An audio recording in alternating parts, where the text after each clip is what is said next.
Welcome welcome all of you. पिछले class में हम लोग मेंस्ट्रुअल साइकिल से 3 पार्ट है ना, menstrual phase, follicular phase, ovulatory phase complete कर चुके थे और आज क्लास में लास्ट फेज हम लोग कंप्लीट करेंगे जिसको हम लोग बुलाते हैं ल्यूटियल फेज, है ना। इसको हम बुलाते हैं ल्यूटियल फेज या सैक्रेटरी फेज, है ना। तो यहाँ पे अब हम लोग को पढ़ना है कि क्या होता है ल्यूटियल फेज में या सैक्रेटरी फेज में, जिसके बाद ये टॉपिक क्या हो जाएगा कंप्लीट, है ना। तब हम लोग को सिर्फ हार्मोनल बैलेंसमेंट इसमें पढ़ना होगा कि इसमें हार्मोनल बैलेंसमेंट कैसे होता है। तो सबसे पहले हम लोग देखेंगे ल्यूटियल फेज, सैक्रेटरी फेज, है ना। तो इसके लिए हम थोड़ा सा यहाँ ध्यान देंगे, है ना। हम लोगों ने पढ़ा था, है ना, कि क्या होगा कि मेंस्ट्रुअल साइकिल फर्स्ट दिन से 28 दिन का होगा, 28 दिन का होगा। इसमें आपको बताया था 1 से 5 डेज का ये फर्स्ट वाला फेज होगा। फिर आपको बताया था 13, है ना, 13 बोल दे यहाँ, 13 तक ये फॉलिकुलर फेज होगा। फिर आपको बताया था 14 बोले तो, है ना, 14 बोले तो और 15 बोले थे, ये हमारा ओवुलेटरी फेज होगा, है ना। अब हमारे इस 15 के बाद ये जो 28 है, 15 से लेकर 28, है ना, ठीक है। कितने दिन हो गए हमारे? 28 दे, 15 से 28 दे, तो ये भी हमारे हो जाएंगे 8, 9, 10, है ना। ऐसे मिनिमम मैक्सिमम 2-4 दिन आगे 2-4 दिन पीछे, यहाँ पर भी चलेगा, यहाँ पर भी चलेगा, यहाँ पर भी चलेगा। क्लियर? तो हमारा 15 से लेके जो ये 28 है ना, 28वां डेज है ना। मेंस्ट्रुअल साइकिल के 15वें डेज से 15वें दिन से 28वें दिन के बीच का जो समय होगा, इस समय को हम कौन सा फेज बोलेंगे मेरे बच्चे? इस फेज को हम बोलेंगे ल्यूटियल फेज या सैक्रेटरी फेज, है ना। अब आपके दिमाग में आ रहा होगा कि एक ही नाम बुला लेते तो काम चल जाता, सिर्फ ल्यूटियल फेज बुला लेते, सैक्रेटरी फेज कहने की क्या जरूरत थी? नहीं, यहाँ पे ना एक्चुअली 2 तरह के काम होते हैं। फेज तो एक है लेकिन काम कितने होंगे? 2 तरह के, इसीलिए इसका नाम कितना पड़ गया? 2 पड़ गया। एक पड़ गया ल्यूटियल और दूसरा होगा सैक्रेटरी, है ना। तो अब हम देखेंगे कि इस फेज में मेरे बाबू, है ना, मेरे बेटो, कौन सा काम होगा, है ना। इस फेज में मैंने पहले ही बता दिया कितने वर्क होंगे? 2 वर्क होंगे। कौन कौन से वर्क होंगे? तो एक क्या बनेगा? एक कॉर्पस, है ना, कॉर्पस ल्यूटियम बनेगा, है ना, ठीक है। और दूसरा कौन सा काम होगा? तो दूसरा यहाँ पर होगा एक कॉर्पस ल्यूटियम बनेगा और दूसरा हो जाएगा यहाँ पर इंडोमेट्रियम इज डीजेनेरेटेड। क्लियर? यहाँ पर 2 काम होंगे मेरे बच्चे, एक तो होगा कॉर्पस ल्यूटियम बनेगा और दूसरा होगा इंडोमेट्रियम डीजेनरेट होगा। क्लियर है? तो कॉर्पस ल्यूटियम, है ना, कॉर्पस ल्यूटियम जो है इसमें क्या होगा? तो आप सीधे बोलोगे कि इसमें बनेगा, है ना। और इसमें क्या हो जाएगा? तो इंडोमेट्रियम क्या हो जाएगा? इंडोमेट्रियम टूटेगा, है ना, ठीक है। अब कॉर्पस ल्यूटियम कहाँ बनेगा? तो कॉर्पस ल्यूटियम सबसे पहले आप समझ लो क्या होता है। तो आपको बताया था एक प्राइमरी फॉलिकल होता है ना। अब प्राइमरी फॉलिकल किस में बदल जाता है? तो आपको बताया था सेकेंडरी फॉलिकल में बदलता है बेटो, और फिर सेकेंडरी फॉलिकल मेरे बेटो किस में बदल जाता है? तो टर्शियरी फॉलिकल में, और फिर टर्शियरी फॉलिकल किस में बदल जाता है? तो आप लोग को बताया था मैंने, ये बदल जाता है मेच्योर फॉलिकल में, है ना। और मेच्योर फॉलिकल को रप्चर फॉलिकल भी, रप्चर, है ना, फॉलिकल भी कह करके बुलाया जाता है। क्लियर? क्लियर। तो मेच्योर फॉलिकल को तो मेच्योर फॉलिकल बोला जाता है, लेकिन आप याद करो मेरे बेटो कि मैंने आपको बताया था कि फीमेल की जो रिप्रोडक्टिव सिस्टम होगी, है ना, फीमेल की जो रिप्रोडक्टिव सिस्टम होगी इस सिस्टम में मैंने आपको बताया था कि जो ओवरी होगी उस ओवरी में बिल्कुल सही बात है कि यही वाली प्रोसेस होगी, है ना, जिस प्रोसेस में क्या होगा, तो प्राइमरी फॉलिकल से कौन सा फॉलिकल बनेगा हमारा, सेकेंडरी, सेकेंडरी से कौन सा बनेगा हमारा टर्शियरी, है ना, टर्शियरी से हमारा कौन सा बनेगा, है ना, तो मेच्योर, है ना। ये सब कहाँ होगा, तो आप क्या बोलोगे, ओवरी के अंदर होगा मेरे बच्चे, है ना। तो ओवरी के अंदर जैसे ही कैसा फॉलिकल बनेगा, मेच्योर फॉलिकल बनेगा, है ना। इस मेच्योर फॉलिकल से क्या हो जाएगा, ओवुलेशन वाले डेट को, मीन्स 14वें 15वें डेट को ये फटेगा और इसमें से क्या निकल आएगा, इसमें से ओवा निकल के गिर जाएगा, है ना। और ओवा के निकलने के बाद क्या हो जा रहा था, तो ये वाली फॉलिकल बिल्कुल भी क्या हो जा रही थी, इम्प्टी हो जा रही थी, खाली हो जा रही थी, है ना। तो इसके गिरने के बाद फॉलिकल क्या हो गई, तो बिल्कुल इम्प्टी हो गई, फॉलिकल बिल्कुल खाली हो गई, है ना।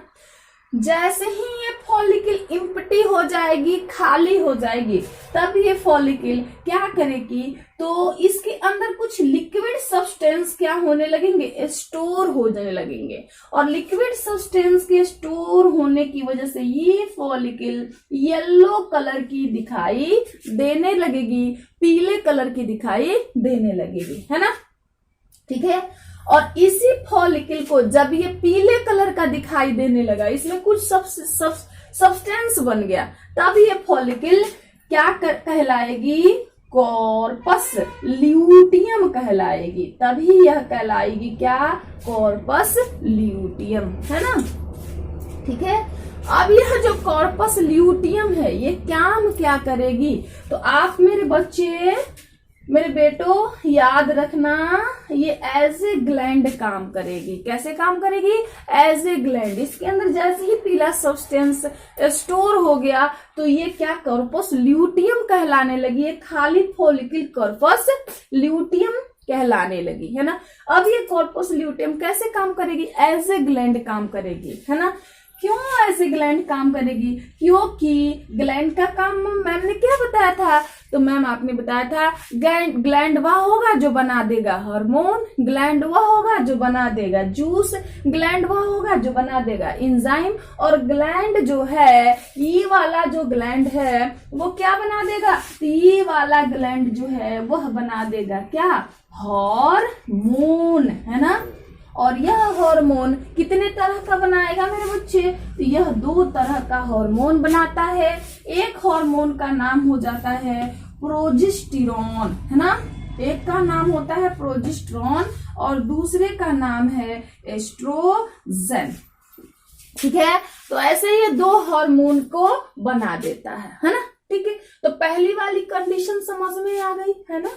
अगर ओवुलेशन हुआ और ओवुलेशन के बाद फर्टिलाइजेशन हो गया तो ये वाला काम हो जाएगा, मीन्स खाली फॉलिकल कॉर्पस ल्यूटियम में बदलेगा, कॉर्पस ल्यूटियम में बदलेगा मतलब वो पीले कलर का हो जाएगा, मतलब वो ग्लैंड की तरह काम, मतलब वो हार्मोन नहीं बनाएगा, हार्मोन बनाएगा। और हार्मोन कितने तरह का बनाएगा, 2 तरह का, एक प्रोजेस्टेरॉन एक एस्ट्रोजन।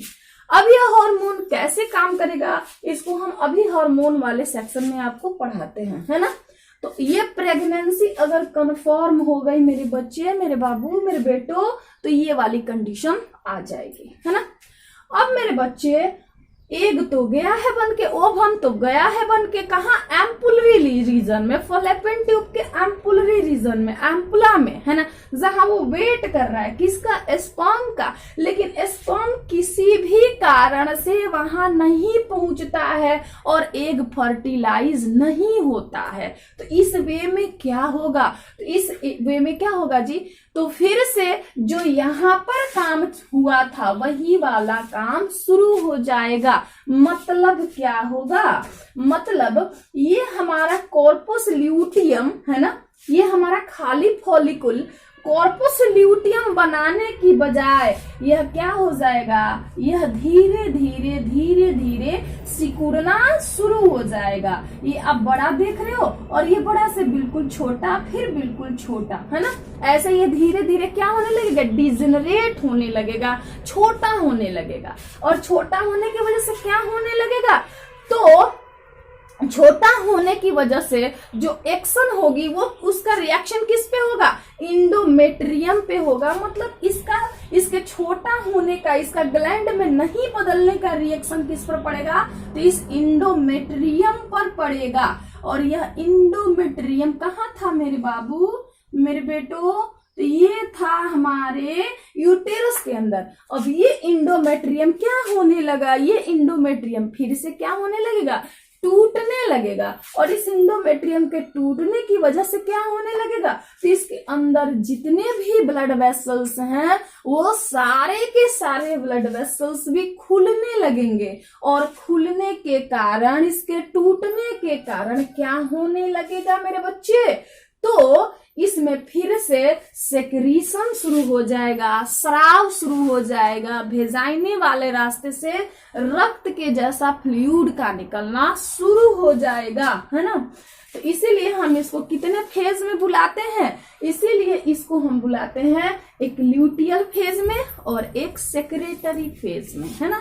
तो आप ऐसे भी बुला सकते हो कि अगर प्रेगनेंसी कंफर्म हो गई तो यहाँ 2 हार्मोन बनेंगे, और ये अगर हार्मोन बन गए तो ये इंडोमेट्रियम को टूटने के बजाय क्या करेंगे, और मांसल और मोटा और स्ट्रॉन्ग बनाएंगे, ताकि वो क्या कर सके, ताकि वो ओवरी को ताकि वो एम्ब्रियो को क्या कर सके, अपने से अटैच कर उसको पाल सके, है ना।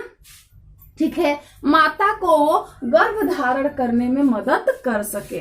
क्लियर। और अगर प्रेगनेंसी कंफर्म नहीं हुई तो उल्टी बात हो गई। क्या बात हो गई, ये फॉलिकल ग्लैंड में बदलने के बजाय डिजेनरेट कर गया। और जब ये डिजेनरेट कर गया तो इसका एक्शन जो है किस पर पड़ा, इंडोमेट्रियम पे पड़ा। इंडोमेट्रियम बेचारा भी क्या कर गया, वीप कर गया, टूट गया, है ना। ये भी वीप कर गया, ये भी टूट गया। और जो ओवम था एम्पुलरी रीजन में वो भी डेथ कर गया। और वो क्या करेगा, तो वेजाइना के रास्ते इंडोमेट्रियम के साथ खुले हुए ब्लड वेसल के साथ वेजाइना वाले रास्ते से क्या हो जाएगा, एस्केप आउट हो जाएगा, बाहर निकल जाएगा। यहाँ पर कितने एक्शन हुए, 2 एक्शन। एक हुआ कार्पस ल्यूटियम का निर्माण, इसीलिए क्या कहा, ल्यूटियल फेज। क्लियर। दूसरा यहाँ पर क्या हुआ, तो दूसरा यहाँ पर अगर प्रेगनेंसी नहीं रहती है तो फिर से नया सेक्रेशन होने की तैयारी हो गई, इसीलिए इसको हम क्या बोलते हैं, सेक्रेटरी फेज, है ना। तो मेरे बच्चे आपको अब याद होनी चाहिए मेंस्ट्रुअल साइकिल में क्या होगा, चाहे जनवरी हो, फरवरी हो, मार्च हो, किसी भी महीने में एक ही तारीख को होगा, ये मायने नहीं रखता है। मायने क्या हो रखता है, तो उस महीने में किसी भी तारीख से ये शुरू होगा, लेकिन ये 5 दिन का पीरियड होगा मेंस्ट्रुअल फेज, है ना। उसके तुरंत बाद 8 से 9 दिन का जो फेज होगा, यानी 13वें दिन का जो फेज होगा वो फॉलिकुलर फेज। और फिर उसके बाद जो 14वें 15वें दिन होगा वो होगा ओवुलेटरी फेज। और फिर जो उसके बाद लास्ट में फेज तैयार होगा वो होगा आपका 15वें से 28वें के बीच, जिसको ल्यूटियल या सेक्रेटरी फेज, है ना। ठीक है, मैं फिर से रिमाइंड करा दूं, मेंस्ट्रुअल में क्या होगा, वेजाइना वाले रास्ते से मेंस यानी क्या होगा, ब्लड जैसी लिक्विड क्या होगी, बाहर होगी। और उस लिक्विड में क्या होगा, तो मैंने आपको बताया था, एक तो टूटा हुआ एंडोमेट्रियम होगा, दूसरा खुले हुए ब्लड वेसल होंगे, तीसरा उन ब्लड वेसल से निकले हुए ब्लड होंगे, है ना।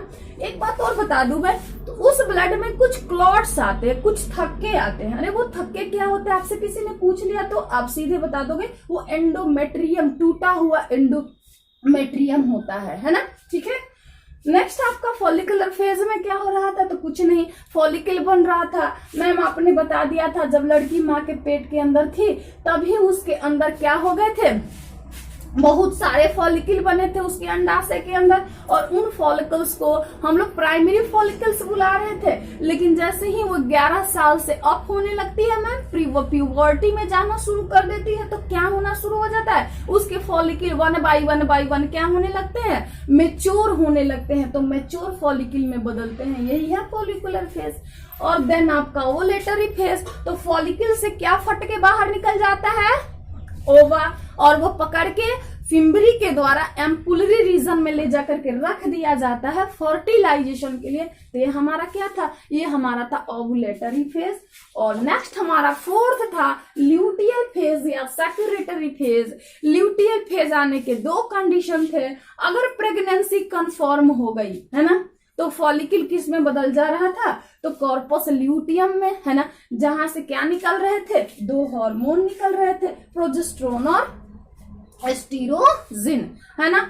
और अगर क्या होता है, नहीं होता है, क्या नहीं होता है मेरे बच्चे, अगर वहां पर प्रेगनेंसी नहीं रहती है, एग का फर्टिलाइजेशन नहीं होता है, किसी कारण से स्पर्म नहीं पहुंचता है, तो जो होना था उसके ठीक उल्टा होगा, विपरीत होगा। मतलब ये फॉलिकल ग्लैंड बनने की बजाय क्या हो जाएगा, सूखते सूखते सूखते डिजेनरेट करते करते करते करते ये क्या हो जाएगा, समाप्त हो जाएगा। और इसके समाप्त होने वाला एक्शन का उल्टा रिएक्शन किस पे पड़ेगा, इंडोमेट्रियम पे। इंडोमेट्रियम बेचारा फिर से टूटने लगेगा, वीप करने लगेगा, वेसल्स खुलने लगेंगे, और एग भी बेचारा, ओवम भी बेचारा, स्पर्म को वेट किया, स्पर्म गया नहीं, अब वो खुद ही डेड कर जाएगा। और ये सब के सब फिर से वेजाइना वाले रास्ते से क्या हो जाएंगे, बाहर आ जाएंगे।